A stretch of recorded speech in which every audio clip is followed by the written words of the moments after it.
es el triángulo que vimos en el ejemplo anterior.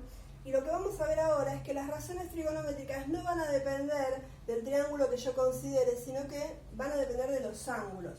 Nosotros sabíamos, por ejemplo, vamos a tomar el ángulo A, habíamos visto que el seno de A era igual al cateto opuesto sobre la hipotenusa y me daba 0,6.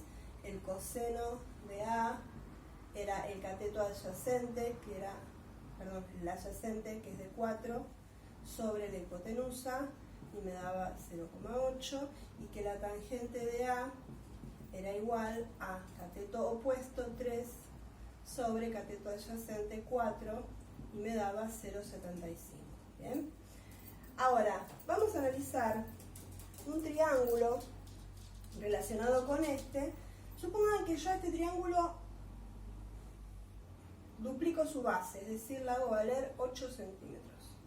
¿Qué va a pasar con el resto de los lados? Y bueno, si trabajamos con un triángulo, también rectángulo, se va a dar el paralelismo entre esos dos lados, 90-90, y por teorema de Tales,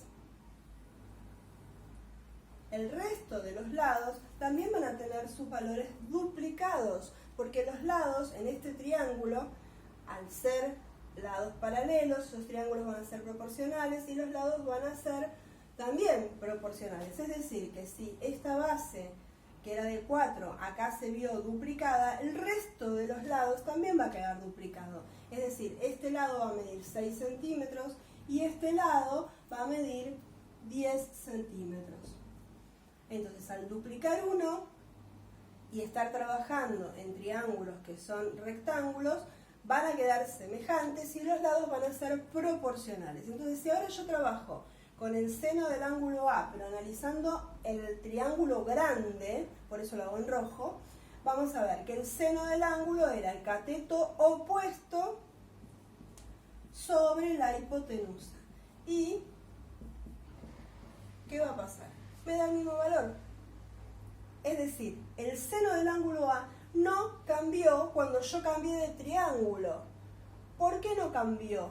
Porque lo que no cambié fue el ángulo, lo que mantuve constante es el ángulo. Entonces hay un determinado valor de seno que va a corresponder siempre a ese ángulo. Los valores de seno, coseno y tangente están fijos de acuerdo a un ángulo.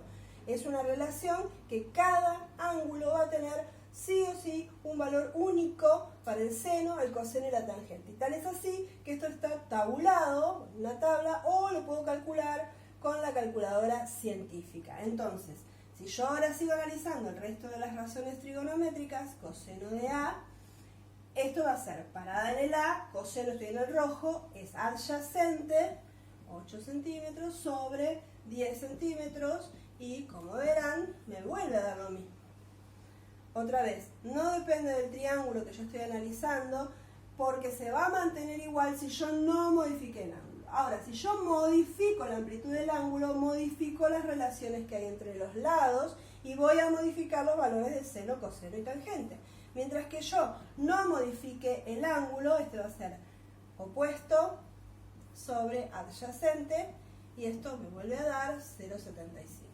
Entonces, estas razones constantes de seno, coseno y tangente vamos a ir averiguándolas en la calculadora científica y me van a resultar útiles porque como si yo tengo un valor fijo de un ángulo correspondiente al seno y desconozco alguna de las medidas del triángulo, esta constante para el ángulo me va a permitir averiguar el dato que yo desconozco y eso va a ser lo que vamos a hacer en la resolución de triángulos. Antes de eso vamos a aprender el uso de la calculadora científica.